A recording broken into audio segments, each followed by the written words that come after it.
Oke, seperti apa mungkin Kak gala hari ini bisa dibilang kan di lokasinya bertepatan juga. Mungkin bisa dijelaskan. Perasaannya campur aduk, ada sedih, ada haru, ada bangga, ada terkejut karena sebuah film yang dikemas menjadi sebuah karya ini di luar ekspektasi. Gak ada yang cacat, gak ada yang kurang, semuanya sempurna mulai dari pencahayaannya sampai storynya sangat-sangat menggugah perasaannya. Jadi horornya itu dapat, menegangkannya dapat, tangisan harunya karena ada beberapa hal yang memang sangat tragedi ya bagi Ayu dan keluarga, itu sangat menyentuh perasaan. Jadi bagi saya ini sebuah karya yang sangat mengharukan. Daerah mana sih Kak? Boleh tahu? Tempat syutingnya ini yang diceritakan adalah di Watu Kandang. Watu Kandang itu di Desa Pandean. Kalau teman-teman media melihat Desa Pandean di dalam Google, di sana pasti akan ada bahwa Desa Pandean terpilih menjadi 50 destinasi desa wisata terbaik di Indonesia.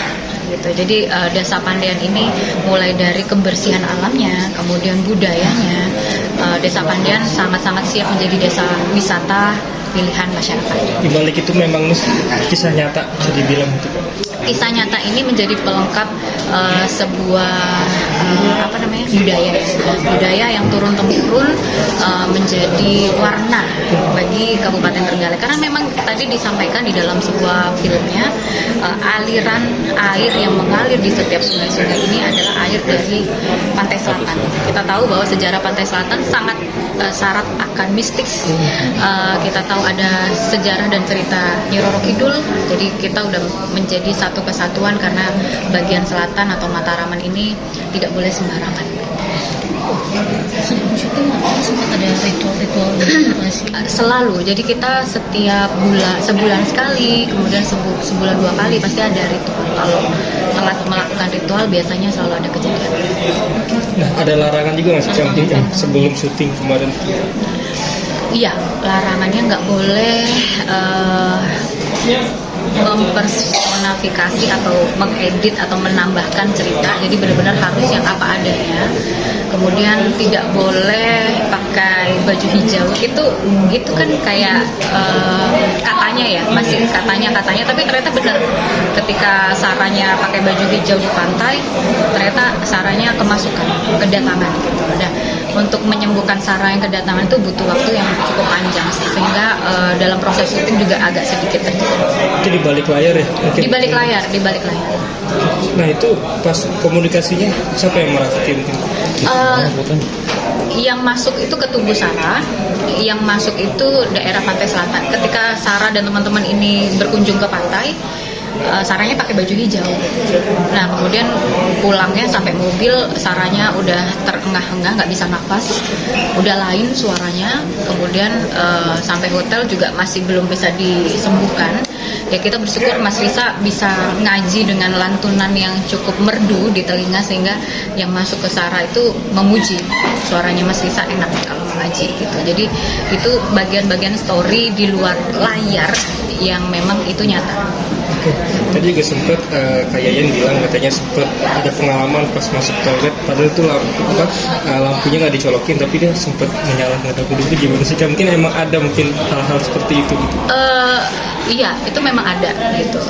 Nggak usah jauh-jauh di sekitaran Desa Pandean, di Pendopo aja, Pendopo Kabupaten Trenggalek. Kita tahu kan umur Pendopo itu 850 tahun ya namanya. Jadi kehidupan Pendopo sama saya jauh lebih tua Pendopo. Di depan kamar saya itu dulunya kamar sinden. Nah, biasanya kalau ada hal-hal yang nggak disukain itu biasanya saya selalu didatengin di dalam mimpi. Bahkan sampai ngikut saya itu di Jakarta. Karena ada pesan yang memang dia nggak bisa sampaikan ke orang yang mungkin tidak bisa secara baik ya menangkap pesannya, energinya. Tapi kebetulan waktu itu saya diberi pesan dan saya sampaikan ke Mas Ipin.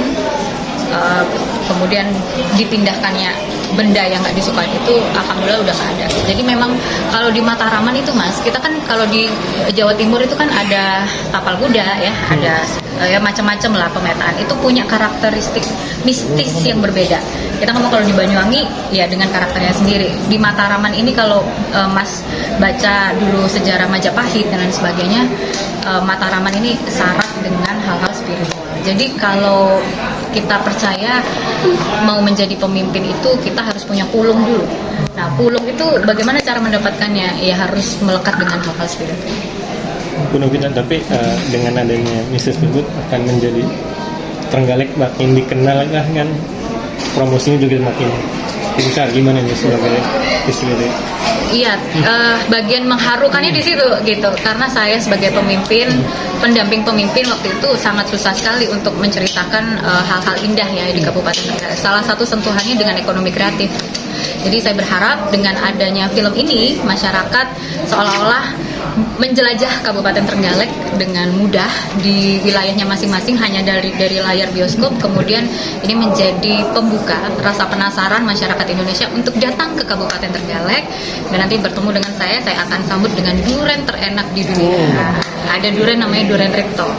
Itu rasanya nggak kalah dengan Nusangking, tapi harganya harga dengan kearifan lokal. Kemudian ada lobster, ada ikan yang segar-segar karena kita wilayah pantai. Kak, sedikit juga mungkin dari Sinden sendiri, mungkin namanya siapa sih? Mungkin dari latar belakang gimana sih? Sinden yang mana? Sinden yang ada di Namanya Mbah Sarinten. Saya ngomongnya harus hati-hati karena kalau enggak dia badan. Karena tadi tuh horornya double. Saya nonton ini udah penuh dengan mistis. Sebelah saya Mbak Ayu. Nah, kita kan nggak pernah menduga kapan Mbak Ayu menjadi Mbak Sarinten. Jadi saya tuh deg-degannya tadi double sekali, kenapa sebelah saya Mbak Ayu. Tapi ya alhamdulillah ini sensasi yang luar biasa. Berarti sebelum syuting ada izin dulu ya gitu? Ada, karena proses ini kan memakan waktu 3 tahun.